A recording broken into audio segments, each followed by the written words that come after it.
toutes les paroles de la parole de Dieu sont remplies à ras-bord de puissance et d'onction. Et quand elles touchent votre pensée, et touchent votre cœur, et touchent votre esprit, il y a comme une petite explosion qui se produit et les obstacles commencent à éclater. Ensuite, vous priez, et voilà la prière que vous priez. Au secours!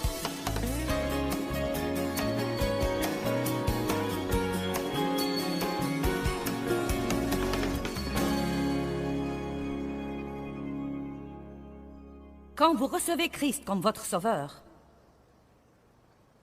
Christ vient, le Saint-Esprit vient, Dieu vient vivre en vous. La Bible dit que notre corps est le temple du Saint-Esprit. Et tout au long de ces sessions, je ne vais pas arrêter de dire que Dieu vit en vous. N'essayez pas de trouver Dieu, il vit en vous. Vous ne devez pas toujours essayer d'arriver à Dieu, il vit en vous. Et comme je l'ai dit la dernière fois, Dieu ressemble à une force magnétique à l'intérieur de nous. Et il nous attire constamment à lui. Eh bien, nous avons une âme. Et notre âme nous pose beaucoup de problèmes. Tout va dans votre esprit en ce moment si vous êtes régénéré, le savez-vous? Votre esprit a été perfectionné, nettoyé et sanctifié parce que Dieu ne peut pas demeurer dans un lieu qui n'est pas saint. Donc, quand le Saint-Esprit vient vivre en vous, vous êtes sanctifié, vous êtes rempli de justice. Vous avez de nouveaux désirs qui viennent à vous. C'est pourquoi la Bible dit que celui qui n'a point connu le péché est devenu péché afin que nous devenions justice de Dieu en lui. Vous avez été justifiés devant Dieu par Christ. Maintenant, il faut apprendre à vous comporter comme il faut. Il vous donne une graine de tout ce qu'il veut que vous fassiez. Dieu ne va jamais exiger que vous fassiez quelque chose sans vous donner la capacité de le faire. C'est pourquoi je répétais pendant les 2 dernières années que vous pouvez faire tout ce que Dieu vous demande de faire. Il ne va pas vous demander de faire quelque chose que vous ne pouvez pas faire. Donc, la chose la plus insensée que nous puissions dire, c'est « Dieu, je ne peux pas ». Car si c'est Dieu qui vous a dit de le faire, vous pouvez le faire. Nous avons du mal à pardonner à ceux qui nous font mal, et c'est notre prétexte pour rester dans l'amertume. Eh bien, c'est trop dur, c'est trop dur. Mais vous savez quoi? Si nous ne pouvions pas le faire, Dieu n'aurait pas rempli la Bible d'instructions pour qu'on le fasse. Et tout ce que Dieu nous dit de faire est pour notre bien. Tout ce que Dieu vous demande de faire ou de ne pas faire est pour votre bien. Donc, nous contactons le monde par notre corps. Nous contactons Dieu par notre esprit. Mais nous nous contactons nous-mêmes par notre âme. Votre âme, c'est votre personnalité, c'est vous. Dans votre âme, vous avez des désirs. Vous voulez, vous pensez, vous ressentez. Je veux, je pense, je ressens. Nous avons tous des choses que nous voulons, mais Dieu a des choses qu'il veut. Et si ce qu'il veut ne s'accorde pas avec ce que nous voulons, devinez qui va l'emporter. L'avez-vous déjà compris? Vous avez compris que la volonté de Dieu va l'emporter à la fin? Et si Dieu ne finit pas par triompher dans votre vie, vous serez malheureux. Aussi simple que ça.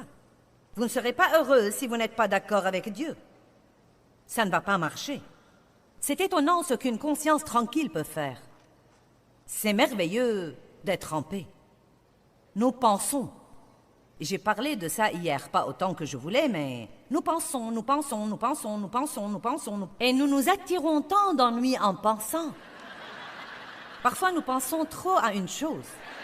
C'est comme si Dieu nous dit quelque chose, un désir s'introduit dans nos cœurs, nous savons que nous sommes censés faire quelque chose, et ensuite notre pensée entre en action, et nous commençons à penser à toutes les raisons pour lesquelles nous ne devrions pas le faire, et pourquoi ça ne marchera pas, et ce que ça va nous coûter, et combien ça va être dur. Et nous nous retrouvons dans la désobéissance de nouveau. Et nous aurions mieux fait de ne pas y avoir pensé un peu trop. Un peu trop. J'ai en fait découvert que je peux étudier à l'excès. J'ai appris à être menée par l'esprit dans mon étude. J'étudie jusqu'à ce que je me sente remplie. Puis je me fie à Dieu pour faire ressortir ce qu'il m'a aidé à assimiler. Mais si je garde ça trop dans ma pensée, alors je viens ici et je fais un gâchis. La Bible dit « Ne t'appuie pas sur ta sagesse. Confie-toi en l'Éternel de tout ton cœur et de toute ta pensée et ne t'appuie pas sur ta sagesse. Reconnais-le dans toutes tes voies, et il aplanira tes sentiers. Eh bien, nous avons tous des voies. J'ai ma façon de faire les choses. Vous avez vos façons de faire les choses. Mais Dieu doit faire à son idée, sinon les choses ne vont pas marcher dans nos vies. La conversion, recevoir le Christ, marque le retour initial de l'âme à Dieu. Et Dieu cherche ce que la Bible appelle l'union, qui veut vraiment dire l'unité.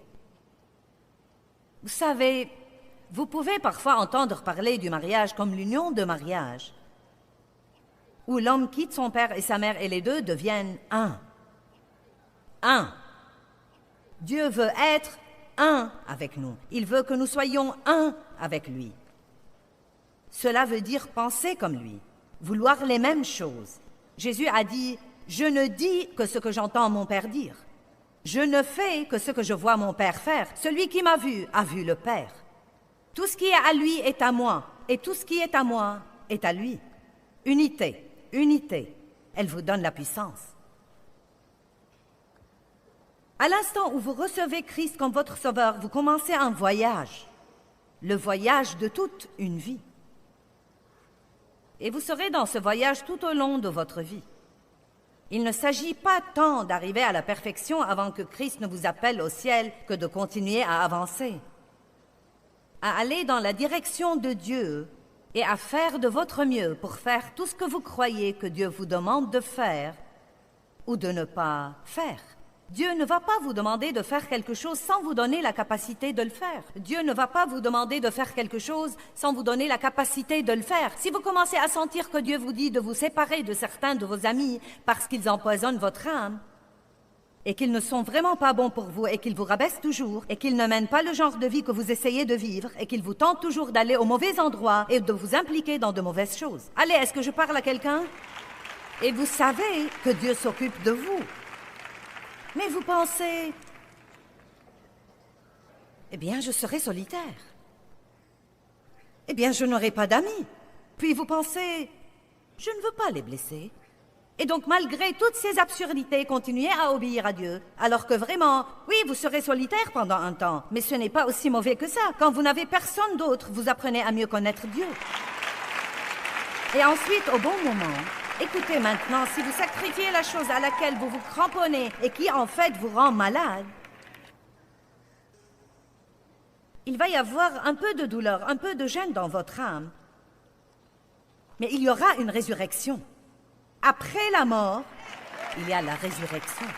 Certains d'entre vous se soucient beaucoup trop de ce que les gens pensent d'eux. J'ai enduré ça pendant des années. Réputation, réputation, réputation. Que penseront les gens? Et vous savez quoi? Vous devez mourir à votre réputation et vous fichez pas mal de ce qu'ils pensent. Eh bien, peut-être que vous traverserez une période de temps où ça va vraiment être douloureux. Mais plus tard, non mais il n'y a pas de liberté comme ne pas avoir à impressionner. Oh mon Dieu, c'est si merveilleux de pouvoir être qui vous êtes et de ne pas être excessivement inquiet de ce que pensent les autres, de ne pas avoir vraiment à les impressionner ou à rivaliser avec eux ou à vous comparer à eux. J'aurais voulu vous dire que j'ai été sauvée lundi et que mardi j'avais tout ça, mais ce n'est pas la vérité. Ça a été un voyage, et un long voyage. Et je crois parfois que la partie initiale de notre voyage est peut-être la plus dure pour 2 ou 3 raisons. Premièrement, nous ne sommes pas habitués à ne pas faire ce que nous voulons. Et donc, nous devons nous habituer à ça. Deuxièmement, nous ne savons pas beaucoup de choses. Nous devons être instruits. Et j'espère que le fait de partager avec vous vous aidera parce que nous ne pouvons pas coopérer avec ce que Dieu essaye de faire dans notre vie si nous ne comprenons pas complètement ce qu'il essaye de faire. Et donc, je crois que la partie initiale est peut-être la plus dure. C'est pourquoi nous avons besoin parfois de gens pour nous conseiller et nous avons besoin de gens pour prier pour nous et de bons amis chrétiens pour nous encourager au début de notre vie avec Dieu. Car nous savons tous que beaucoup de gens commencent comme il faut, mais ils récidivent peu après parce qu'ils ne comprennent pas et que tout leur semble si dur alors qu'ils ont vraiment cru que tous leurs problèmes étaient finis. Et nous savons maintenant que ce n'est pas vrai. Mais vous savez quoi? Votre pire journée avec Dieu, la pire journée que vous puissiez avoir, quand Dieu est à vos côtés, est toujours meilleure que votre meilleure journée sans lui.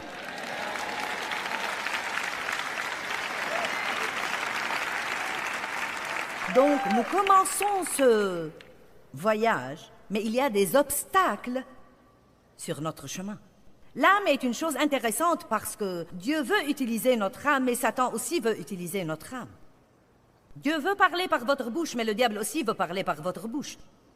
Dieu veut penser par votre pensée, mais le diable aussi veut penser par votre pensée. Dieu veut agir par votre volonté. Il veut que vos décisions s'alignent sur lui, mais le diable aussi veut que vos décisions s'alignent sur lui. Nous nous retrouvons donc dans cette guerre. Nous avons parfois l'impression que nous sommes tiraillés entre deux directions opposées, mais cela devient de plus en plus facile. Chaque fois que vous prenez une décision pour Dieu, la prochaine fois que vous prenez une décision pour Dieu, ça devient un peu plus facile que la dernière fois. Et chaque décision que vous prenez pour Dieu multiplie l'effet de la façon dont ça va vous affecter la prochaine fois parce que vous voyez les avantages. Et maintenant, après 32-33 ans d'être une étudiante sérieuse de la parole et une enseignante de la parole de Dieu,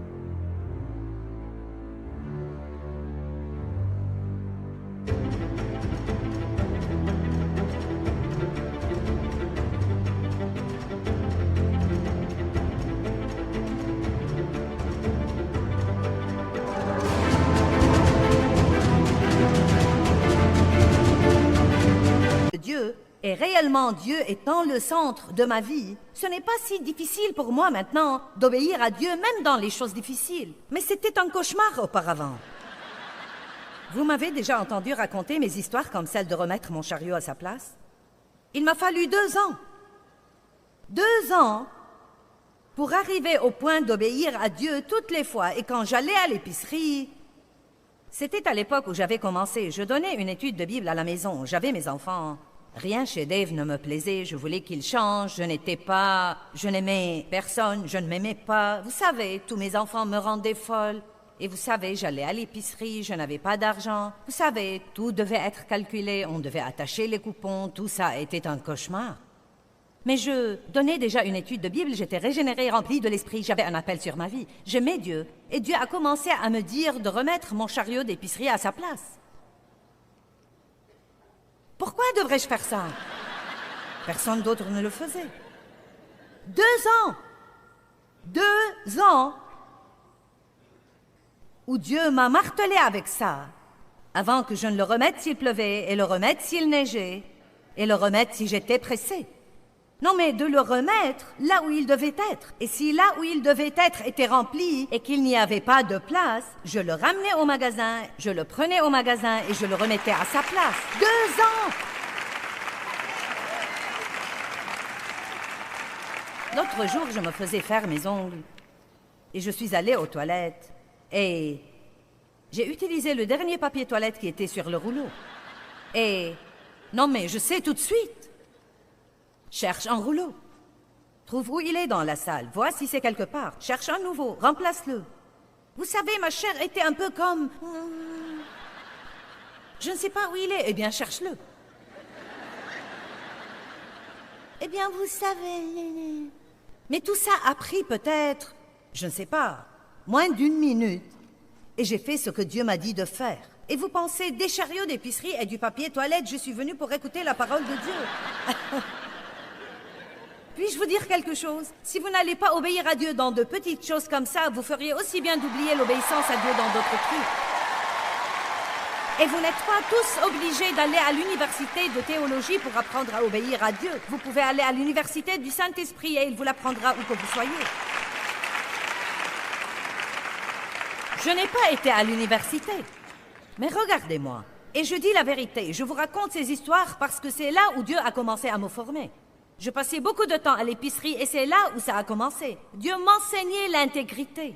Il m'enseignait à être une femme à caractère pieux, à être une femme d'excellence et à ne rien faire de la façon la plus relâchée et la plus facile dont je pouvais me débrouiller, mais de faire les choses comme il faut, surtout quand personne ne me voyait.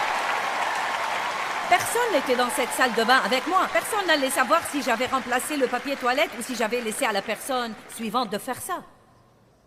On n'aime pas quand on va à la salle de bain et qu'il n'y a pas de papier toilette. Faites-le de même pour eux. Tout ce que vous voulez que les hommes fassent pour vous. Je ne sais pas de quoi ce message aura l'air quand il sera traduit en chinois et en dialecte indien et... Vous savez. Mais je vous dis une chose, nous avons tous les mêmes problèmes quelle que soit la langue que nous parlons. Et Dieu veut que nous soyons des gens d'excellence. Dieu se fiche pas mal de ce que vous pensez, vous voulez et vous ressentez. Il veut que vous lui obéissiez. Je veux, je pense, je ressens. Je veux, je pense, je ressens. Je veux. Eh bien, je ne pense pas que je devrais faire ça. Personne d'autre ne le fait. 2 ans pour remettre un chariot à sa place.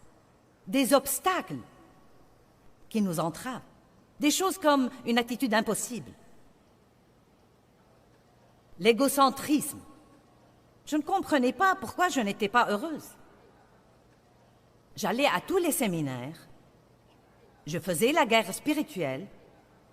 J'allais aux prières d'intercession. J'apprenais à lier et à délier tout ce qui bougeait. Je chassais des démons. Je m'accordais, je tempêtais, je continuais. Je n'étais toujours pas heureuse. Dieu m'a dit, tu es égoïste. Je n'y avais jamais pensé. Tu ne peux pas être heureuse et imbu de toi-même en même temps. C'était un obstacle. Furieuse, impitoyable, paresseuse, avide, autoritaire, la langue acérée, jalouse, mécontente, ingrate, et la liste peut continuer pour des kilomètres et des kilomètres. Et ce n'est même pas notre tâche d'écarter ces obstacles, et c'est la bonne nouvelle, car vous ne pouvez pas vous changer vous-même. Et pas seulement ça, à vrai dire, vous ne pouvez même pas vous occuper de quelque chose dans votre vie avant que Dieu ne mette le doigt dessus. C'est pourquoi c'est vraiment inutile que quelqu'un d'autre vienne vous dire que vous devez réparer ceci ou changer ceci ou cela. Les gens autour de moi me disaient quand j'étais un gâchis, « Quel est ton problème ?» Et je pensais, « Je n'ai pas de problème. » Que voulez-vous dire par ça? Je n'en avais aucune idée. Mais vous savez quoi? Quand Dieu a mis son doigt sur moi, quand Dieu a commencé à me révéler mon moi, oh mon Dieu! Donc, quand Dieu met son doigt sur quelque chose, la seule chose que nous puissions faire, c'est numéro 1, être d'accord avec Dieu. Dieu, je me rends. Tu as raison, j'ai tort. Pas d'excuses. Les excuses nous entravent vraiment. Pas d'excuses. Je me reconnais coupable. Maintenant, je te demande de me changer. La deuxième chose que vous pouvez faire, c'est d'étudier la parole de Dieu dans le domaine où Dieu s'occupe de vous. S'il s'occupe de vous à propos de votre bouche, étudiez la parole à propos de la bouche. S'il s'occupe de vous à propos de l'égoïsme, étudiez la parole à propos de l'égoïsme. La parole de Dieu est différente des autres paroles. C'est sa parole. Toutes les paroles de la parole de Dieu sont remplies à ras-bord de puissance et d'onction. Et quand elle touche votre pensée, et touche votre cœur, et touche votre esprit, il y a comme une petite explosion qui se produit et les obstacles commencent à éclater. Ensuite, vous priez, et voilà la prière que vous priez. Au secours! Dieu, aide-moi à garder ma bouche fermée. Dieu, mets une garde à ma bouche, de peur que je ne pêche contre toi par ma langue, car si tu ne m'aides pas, je dirai ce qu'il ne faut pas. Arrêtez de dire à Dieu combien vous allez être bon. Vous allez être bon jusqu'à ce que vous mettiez vos pieds sur le plancher.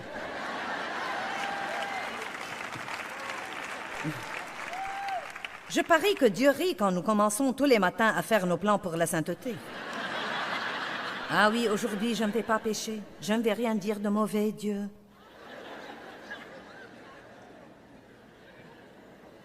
Reddition. Dieu met son doigt sur quelque chose et vous vous rendez. Philippiens 1:6. Celui qui a commencé en vous une bonne œuvre l'achèvera et la mènera à bien. Qui fait une bonne œuvre en vous? Il la commence. Et qui l'a finie? Il l'a finie. Et cela n'annule pas le rôle que vous devez jouer. Votre rôle est la reddition.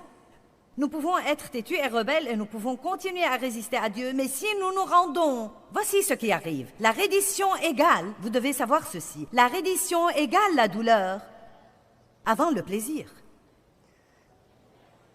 Ça ne sert à rien de vous mentir. Quand vous abandonnez quelque chose que vous ne voulez pas abandonner, il va y avoir une douleur. Non pas une douleur physique, mais une douleur dans votre âme.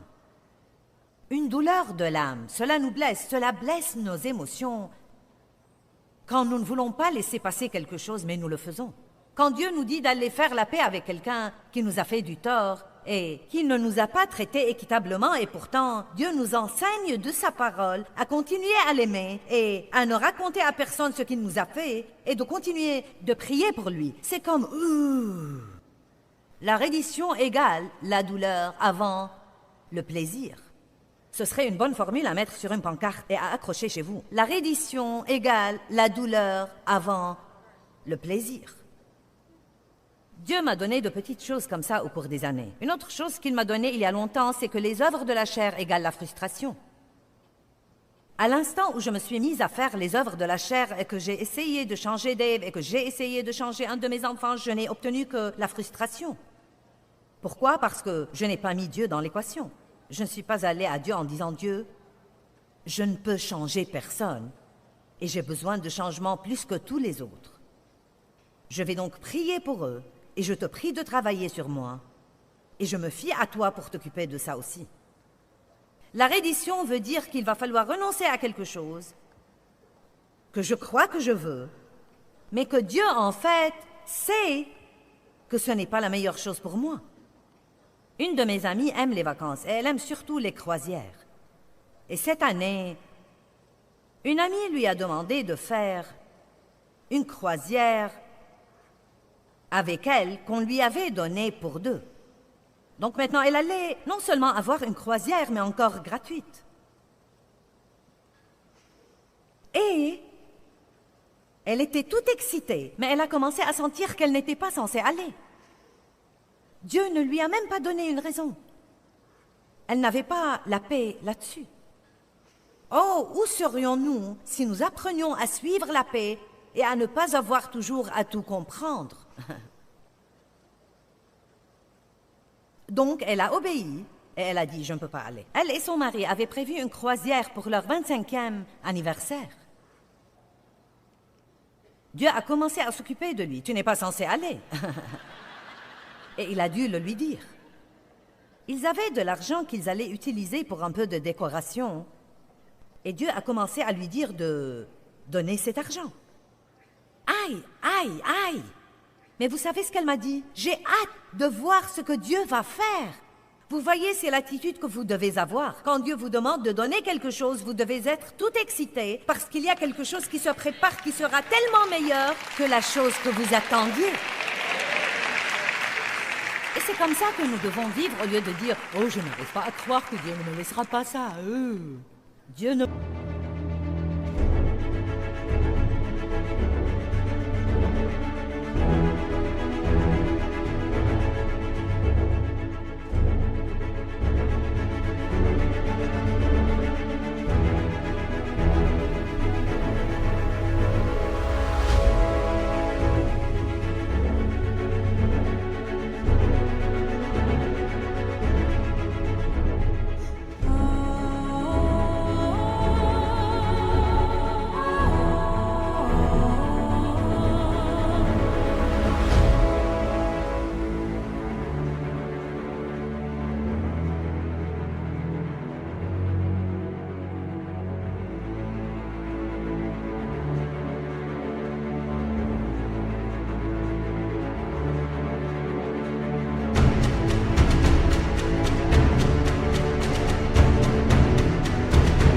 me laisse jamais m'amuser. Je ne sais pas si je veux être chrétien. On ne peut jamais nous amuser. Non, vous devez dire « Oh mon Dieu, je sais que Dieu est bon, je sais qu'il m'aime. Il ne me demanderait jamais de renoncer à quelque chose que j'aime s'il n'avait pas une bonne raison. Donc je lui fais confiance et j'ai hâte de voir la récolte qui viendra dans ma vie de la graine d'obéissance que Dieu m'a donné la grâce de semer. » Tournez-vous vers quelqu'un et dites-lui, quand tu désobéis à Dieu, c'est toi qui subis les conséquences.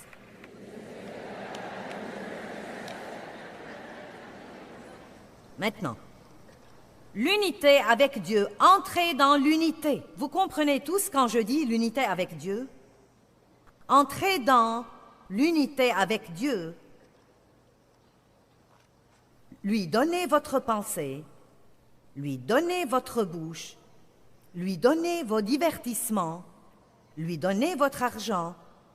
Il ne veut pas vivre dans cette petite boîte de dimanche matin dans laquelle nous essayons de le garder. Nous le sortons pour 45 minutes le dimanche matin, nous le remettons dans la boîte et nous vivons comme tous les autres le reste de la semaine.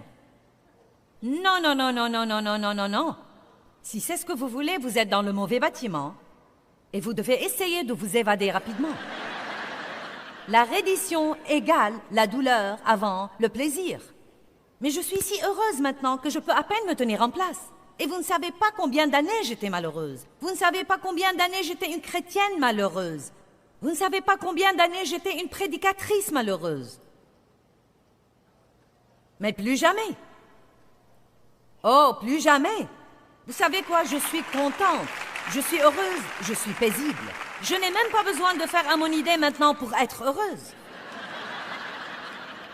Allez maintenant, c'est ça la liberté. Mais c'est un voyage. Et je passe toujours des tests. Le papier toilette était un test. Je me fiche de ce que vous pensez. C'était un test. Dieu me testait pour voir. Ça va toujours là, Joyce? Combien d'entre vous savent que Dieu vous teste de temps en temps? Passez votre test maintenant, sinon vous allez le repasser.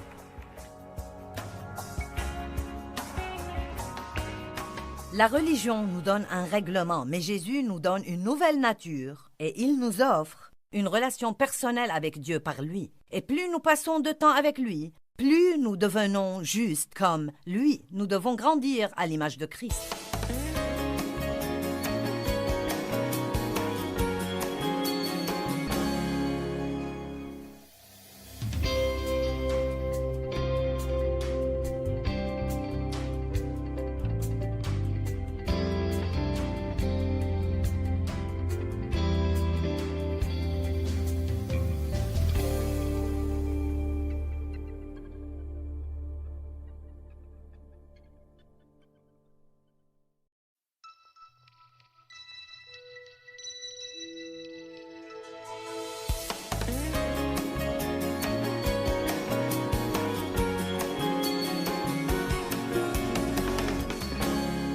L'unité est le grand secret de toute autorité sur Satan. Jésus dit dans Jean 15,5, « Sans moi, vous ne pouvez... » Combien? Oh oh, rien faire. Sans moi, vous ne pouvez rien faire maintenant. Christ a vraiment fait tout ce qu'il devait faire pour sa part, pour être un avec nous. En fait, il s'est mis dans une position où il a pu s'identifier à nous à tout point de vue. Vous n'avez rien de ce qui se passe que Jésus ne comprenne pas par expérience. Vous comprenez? Il n'y a rien de ce qui se passe dans votre vie aujourd'hui que Jésus ne comprenne pas par expérience. Si vous avez été rejeté, il a été rejeté. Si vous avez été abandonné, il a été abandonné. Si vous avez été insulté, il a été insulté. Si vous avez été maltraité, il a été maltraité. Allez.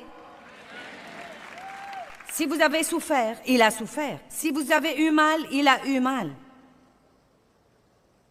Si vous avez été déçu par vos amis, il a certainement été déçu par ses amis. Il n'y a rien que vous endurez aujourd'hui que Jésus ne comprenne pas. Écoutez, et pour que nous nous identifions à lui et que nous ayons l'étroite communion qu'il veut que nous ayons avec lui, il y a des choses que nous devons croire. Dieu vit en moi. Il me comprend. Il m'aime. Il me voit. Il m'entend. Ce sont 5 choses que je voudrais que vous compreniez aujourd'hui. Et quand les choses vont mal dans votre vie, ou que vous vous sentez là, ou que vous vous sentez déprimé, ou que vous sentez que personne ne vous aime, ou que vous sentez que vos prières ne sont pas exaucées, à ce moment-là, vous devez faire une petite guerre spirituelle et voilà comment vous la faites. Arrêtez-vous et si vous êtes quelque part où vous pouvez la faire à haute voix, faites-la à haute voix ou faites-la dans votre tête, mais dites « Dieu vit en moi. Il m'aime. Il me voit. Il m'entend. Et il me comprend vraiment. Dieu me comprend à moi. » Allez, pouvez-vous vous entraîner? Dites « Dieu vit en moi. Il m'aime à tout moment. Il n'y aura jamais un moment où il m'aimera plus qu'il ne m'aime maintenant. Il me voit. Il m'entend. Dieu me comprend. » Les gens ne nous comprennent pas toujours. Nous voulons que les gens nous comprennent. La Bible dit que Moïse s'attendait à ce que ses frères comprennent que Dieu l'avait envoyé pour les délivrer, mais ils n'ont pas compris. Quand j'ai reçu mon appel de Dieu, je croyais que tout le monde allait être heureux pour moi. Non, mais vraiment, j'étais toute excitée et je croyais qu'ils allaient être excités. Oh, je dis, Dieu m'a appelé à prêcher. J'ai perdu tous mes amis, j'ai été chassée de mon église. Oui, je vous dis la vérité. J'ai perdu tous mes amis. J'ai été chassée de mon église. Une grande partie de la famille a cru que nous étions fous et il a fallu longtemps avant que nous ne puissions être à l'aise ensemble. Les gens ne vont pas toujours vous comprendre. Mais Jésus vous comprend tout le temps. Il vous comprend tout le temps et il travaille toujours pour vous et il est toujours en vous et il vous voit toujours et il vous entend toujours et il vous aime toujours. Et si vous pouvez renouveler ces vérités dans votre pensée, croyez-moi, tant d'autres choses ne compteront plus tant que ça. Bien, Christ est devenu un avec nous en nature. Il comprend ce truc humain qui se passe ici. Regardons Philippiens 2, 5 à 10. Et il a fait les choses qu'il a faites pour nous volontairement. Il n'a pas été forcé. Il n'a pas été contraint. De même que Dieu ne nous force pas à faire ce qu'il veut que nous fassions, il n'a pas forcé Jésus. Une opportunité s'est présentée à lui. Il a dit « Je le ferai ». Philippiens 2, à partir du verset 5. Qu'il y ait donc en vous cette attitude et ce but et cette pensée qui ont été aussi dans le Christ Jésus, qu'il soit votre exemple dans l'humilité. Maintenant, pour obéir, il faut de l'humilité, parce que nous devons nous rabaisser nos idées selon ce que Dieu dit. Qui, bien qu'il soit essentiellement un avec Dieu et en forme de Dieu, possédant la plénitude des attributs qui rendent Dieu Dieu, maintenant comprenez ça. Jésus, le Fils de Dieu, Dieu lui-même, n'a pas pensé que cette égalité avec Dieu était quelque chose à laquelle il devait se cramponner, ou saisir avec empressement, ou garder pour lui. Mais il s'est dépouillé lui-même de tous ses privilèges et sa dignité légitime en prenant une forme de serviteur et d'un esclave, en devenant semblable aux hommes et en naissant comme un être humain. Je ne crois pas que nous ayons la moindre idée combien ça a été insultant pour sa divinité. C'est comme si je disais que quelqu'un doit sauver la communauté des fourmis. Et les fourmis sont même mignonnes, je devrais choisir quelque chose de plus laid. Et donc, je vais abandonner ma vie ici et je vais devenir une d'entre elles pour que je puisse les comprendre à tout point de vue et pour que je puisse faire pour elles tout ce qu'elles ne peuvent pas faire pour elles-mêmes. Nous ne pouvons vraiment pas imaginer ce que signifie que Dieu lui-même descende ici-bas et revête la chair humaine pour qu'il puisse s'identifier à nous et à toute notre douleur et à toutes nos tentations et à toutes nos luttes et dire « Je suis votre libérateur. Je vous comprends et je vous prendrai à une place de victoire complète. » Nous ne comprenons pas. Mais plus nous étudions ceci, plus nous aurons de compréhension. Il a partagé notre humanité. Il sait ce que c'est que d'être humain, de lutter, d'avoir mal, d'être blessé dans les sentiments, d'avoir besoin de pardonner, de ne pas être amer. Il sait. Et parce qu'il nous a devancés et qu'il a réussi, il a ouvert la voie à chacun de nous pour suivre son exemple et réussir aussi. Vous n'avez pas à passer votre vie fâchée. Vous n'avez pas à vous cramponner à une chose qui vous est arrivée il y a 20 ans et la laisser détruire votre vie. Vous n'avez pas à faire ça et vous n'avez pas à passer le reste de votre vie à vous rétablir.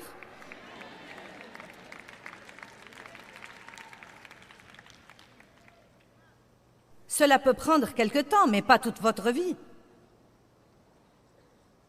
Nous ne devrions pas lutter toute notre vie avec des choses qui nous sont arrivées il y a longtemps. Je n'ai pas bien commencé, mais je suis déterminée à avoir une bonne fin. Et vous également. Nous pouvons apprendre à aimer les gens qui ne nous aiment pas. Nous pouvons apprendre à être gentils avec les gens qui ne sont pas gentils du tout. Vous savez pourquoi nous pouvons...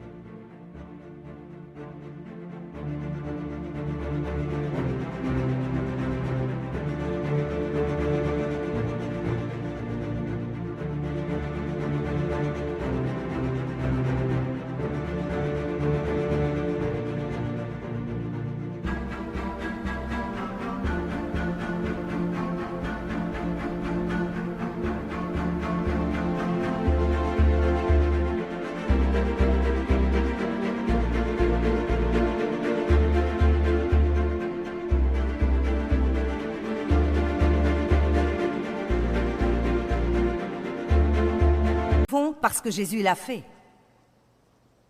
Il est notre précurseur, notre exemple. Il est venu de la gloire. Il est venu du ciel volontairement, de son plein gré. Il a revêtu la chair humaine et il a condamné le péché dans la chair pour nous libérer de mener cette vie inférieure et nous donner une vie supérieure.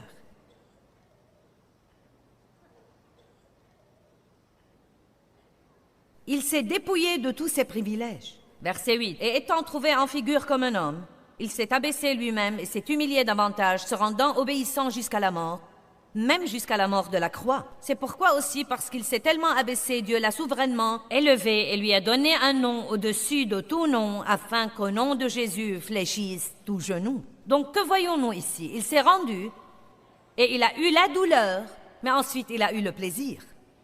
Vous m'entendez? Il s'est rendu, il a eu la douleur, mais ensuite il a eu le plaisir. Eh bien, nous ne voulons pas nous rendre, nous ne voulons aucune douleur et nous voulons tout le plaisir. Vous comprenez ça? Certains d'entre vous en ce moment en êtes à un point dans votre vie où vous êtes si tentés de reculer devant quelque chose que Dieu essaye de vous amener à affronter parce que ça fait mal. Vous êtes là avec moi? Eh bien, donc je suis là pour vous dire, allez jusqu'au bout cette fois. Ne fuyez pas cette fois. Vous savez où se retrouvent les gens qui s'enfuient au désert? Agar s'est enfui au désert. Moïse s'est enfui au désert. Tous ceux qui se sont enfuis sont allés au désert. Et qu'est-ce qui est arrivé? Dieu les a ramenés à leur point de départ d'où ils se sont enfuis. Si vous vous enfuyez de la situation où vous êtes en ce moment, peut-être que vous soulagerez votre douleur momentanément, mais vous serez toujours malheureux et vous reviendrez à la même situation. De nouveau. Arrêtez de vous torturer vous-même en manquant d'assurance et en vous comparant aux autres et en vous souciant trop de ce qu'ils pensent. Criez à Dieu, Dieu, je veux que ça s'en aille, je ne veux pas être comme ça. Aide-moi, change-moi. Lis-moi à l'autel s'il le faut, mais ne me permets pas de m'enfuir de toi. Je veux être libre, libre, libre, libre, libre et vraiment libre. Hébreux 4, 15 et 16. Car nous n'avons pas un grand prêtre qui ne puisse pas comprendre. Que tout le monde dise « Jésus me comprend ». Est-ce que ça vous exalte comme ça m'exalte? Vous savez, j'ai toujours été un peu bizarre. En ce sens que je n'étais pas vraiment comme beaucoup d'autres femmes que je connaissais. J'ai toujours été un peu différente. Vous savez, eh bien, j'avais l'impression que personne ne me comprenait. Je ne me comprenais même pas. Et c'était si réconfortant pour moi, si fortifiant pour moi, de comprendre vraiment que Jésus me comprend réellement. Et il me comprend. Il me comprend. Et il vous comprend. Nous avons un grand prêtre. Nous n'avons pas un grand prêtre qui ne puisse comprendre et sympathiser et compatir à nos faiblesses et infirmités et à notre vulnérabilité, aux assauts de la tentation. Mais nous avons un grand prêtre, lisez ceci, qui a été tenté en toutes choses, tout à fait comme nous, sauf qu'il n'a jamais péché. Si vous êtes tenté dans n'importe quel domaine, Jésus comprend vraiment cette tentation. Il y a résisté d'abord pour que nous sachions que par lui, nous pouvons résister à toute tentation à laquelle nous sommes confrontés. Vous comprenez? Vous ne devez donc pas dire « je ne peux pas ». Vous devez dire « je peux ». Je peux parce que Jésus dit que je peux. Nous acquérons une nature toute nouvelle. Jésus est venu prendre notre nature et il nous a donné sa nature. C'est une autre façon de dire « ce que j'ai est à toi, Dieu, et ce que tu as est à moi ». J'aime dire aux gens, quand vous recevez Christ comme votre sauveur, vous devez non seulement lui donner tout ce que vous croyez que vous êtes, et qui n'est pas beaucoup de toute façon, mais encore lui donner tout ce que vous savez que vous n'êtes pas. Vous savez quoi? Je sais que je suis une voix dangereuse quand je dis ça, de peur que quelqu'un ne me comprenne pas, mais... Vous savez quoi? Je ne m'inquiète absolument plus de mes faiblesses désormais.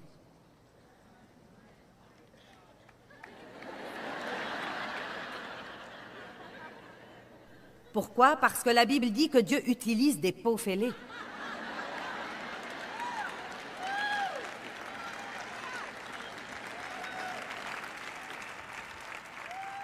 En d'autres termes, je sais ce qui ne va pas chez moi, et il y a probablement beaucoup de trucs.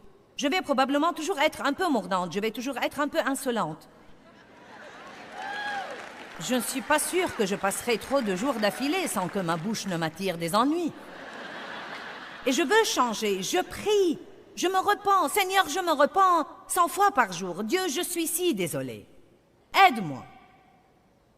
Mais vous savez quoi, je suis libre parce que je ne me lève plus le matin en répétant dans ma tête à combien d'égards j'ai déçu Dieu hier et en étant déjà 10 pas en arrière avant de sortir du lit aujourd'hui. Dieu savait ce qu'il choisissait quand il m'a choisi. Il savait ce qu'il choisissait quand il vous a choisi. Il sait toutes les erreurs que vous avez faites et que vous ferez jamais. Et il vit en vous, il vous comprend, il vous voit, il vous entend. Dieu vous comprend vraiment. Et je ne veux nullement dire par là de prendre une attitude relâchée à l'égard de notre péché.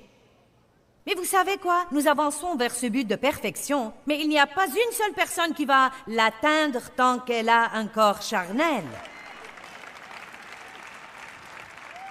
Nous devons juste aller de l'avant.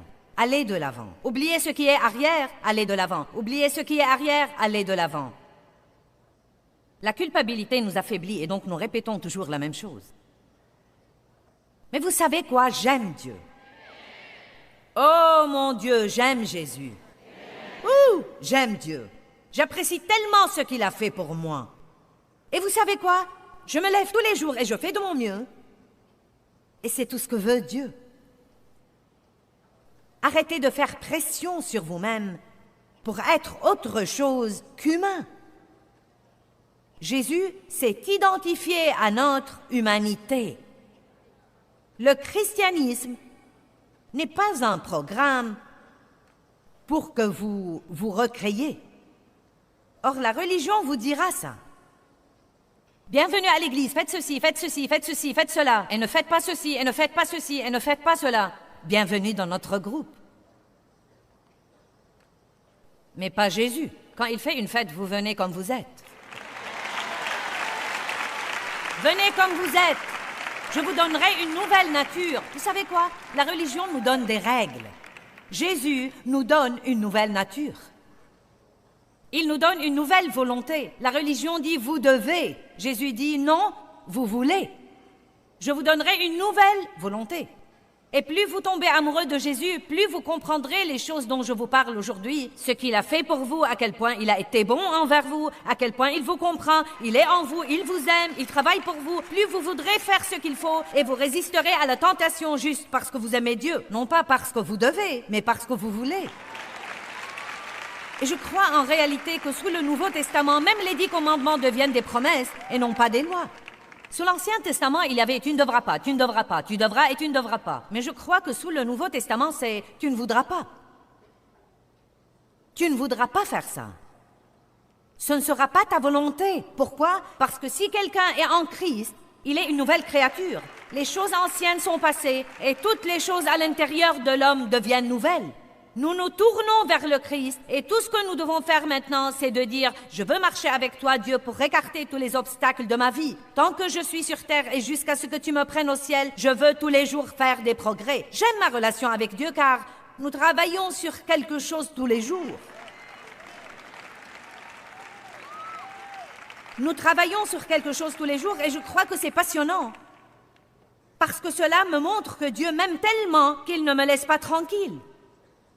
Il ne me laisse pas rester la chose malheureuse que j'étais au début, mais il me change de gloire en gloire, en gloire, en gloire, en gloire. Et je veux vous encourager aujourd'hui, arrêtez de vous soucier de la gloire des autres et réjouissez-vous de la vôtre.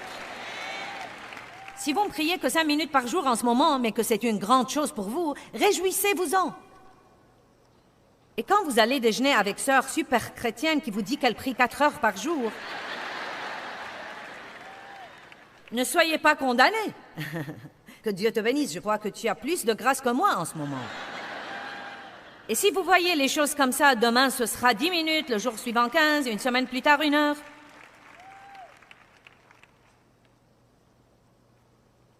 Je télécharge beaucoup, est-ce que vous pigez? Il m'a fallu 35 ans de la douleur avant le plaisir pour pouvoir me tenir ici et vous dire ceci. Je ne raconte pas quelque chose d'un livre de sermons que j'ai acheté pour composer un message. C'est ma vie. Commencez par un chariot d'épicerie et par remplacer le papier toilette et avancer.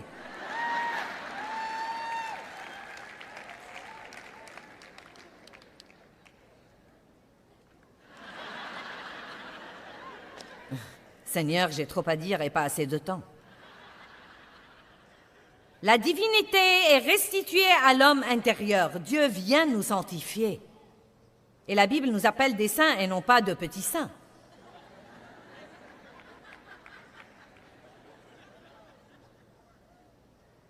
J'aime ça. Il est important que nous sachions qui nous sommes en Christ. Nous n'avons pas évolué d'un singe.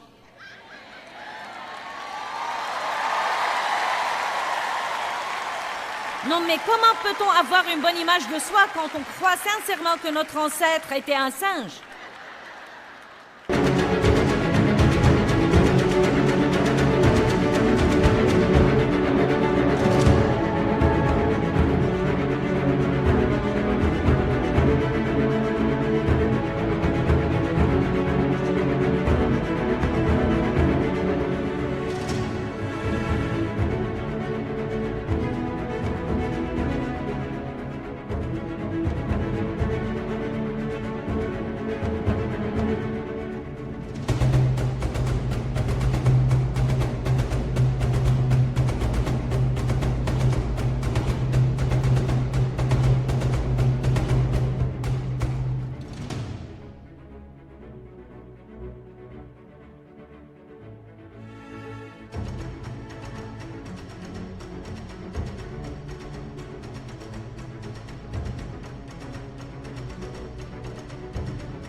Excusez-moi.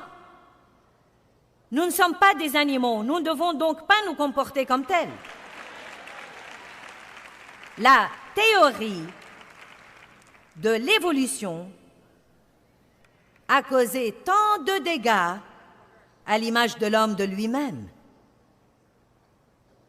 Si je sais que je suis l'enfant de Dieu, à ce moment-là, je peux avoir un but et savoir que j'ai vraiment une valeur. Mais si je crois que pendant plus d'1 milliard d'années, j'ai évolué d'un singe, si je suis un animal, je ferai aussi bien de me comporter en conséquence. Et cela fait partie de ce qui ne va pas dans notre société aujourd'hui. Je suis outragée par les gens qui continuent à essayer de se débarrasser de Dieu. Dieu ne partira jamais.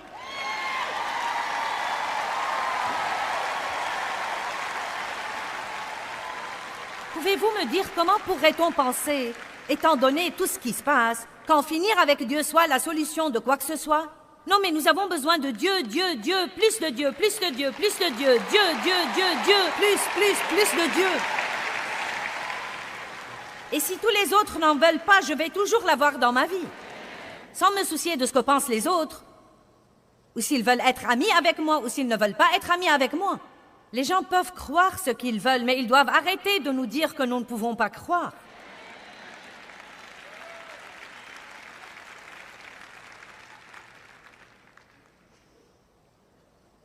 Christ est devenu un avec nous dans l'adoption. En fait, il nous a invités à sa relation avec le Père. Il est le Fils unique, le seul Fils de Dieu.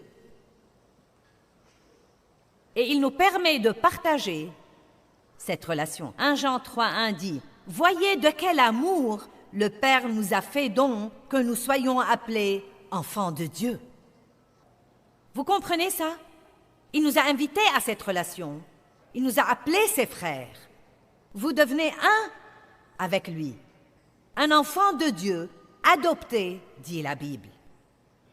Et le Saint-Esprit met cette marque et ce sceau d'adoption dans votre esprit en vous faisant savoir au tréfonds de votre être que Dieu est votre Père et non pas un singe.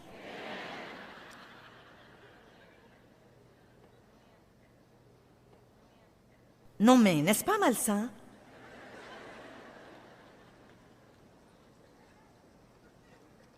Je suis contente que vous soyez ici aujourd'hui, mais je suis encore plus contente pour les millions de gens qui ont allumé leur télé et peut-être que vous pensez en ce moment que je suis cinglée.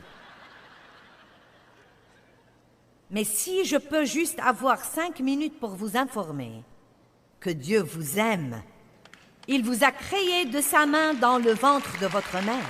Dieu a un but pour vous et a un plan pour vous. Jésus est mort pour vous, pour que vos péchés puissent être pardonnés, pour vous ramener à l'unité et à l'harmonie et à l'union avec Dieu. Si vous recevez Christ comme votre sauveur, il vient vivre en vous. Il vous aime, il vous entend, il vous voit et Dieu vous comprend vraiment. Et si vous n'avez pas reçu Christ comme votre sauveur, vous pouvez faire ça maintenant en disant simplement « Dieu, je suis désolé pour mon péché. Je crois en Jésus. Je crois, je crois, je crois. Viens vivre en moi. Pardonne-moi et donne-moi un commencement tout nouveau. » Priez votre simple prière. Appelez le numéro sur votre écran et nous serons heureux de parler avec vous, de répondre à toutes vos questions, de prier avec vous et de vous envoyer un livre que j'ai écrit qui vous aidera à commencer votre nouvelle vie avec Jésus. Allez, que tout le monde loue Dieu.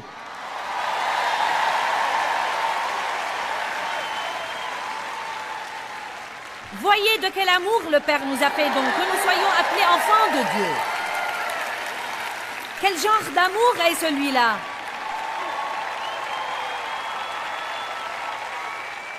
Quel genre d'amour est celui-là qui nous invite à cette relation avec le Dieu qui quitte le ciel et descend vers nous et paye le prix que Jésus a payé pour que nous puissions revenir à cette communion avec Dieu?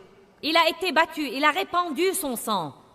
Il a été rejeté, abandonné. Dieu vous aime. Il vous comprend. Il est en vous. Il vous voit et il vous entend. Que Dieu vous bénisse.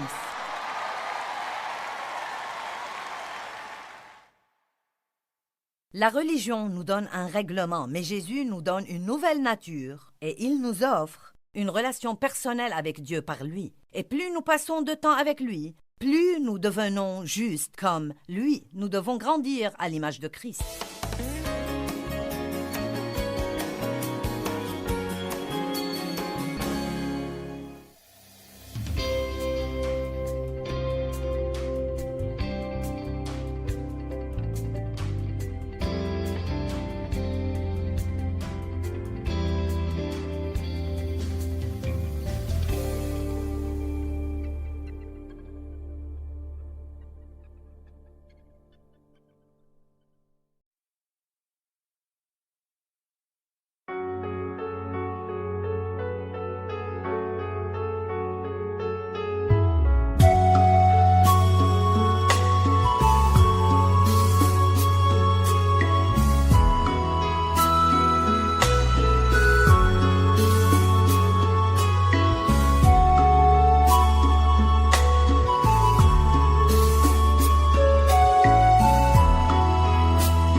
đi khắp phương trời vẫn nhớ tới quê hương.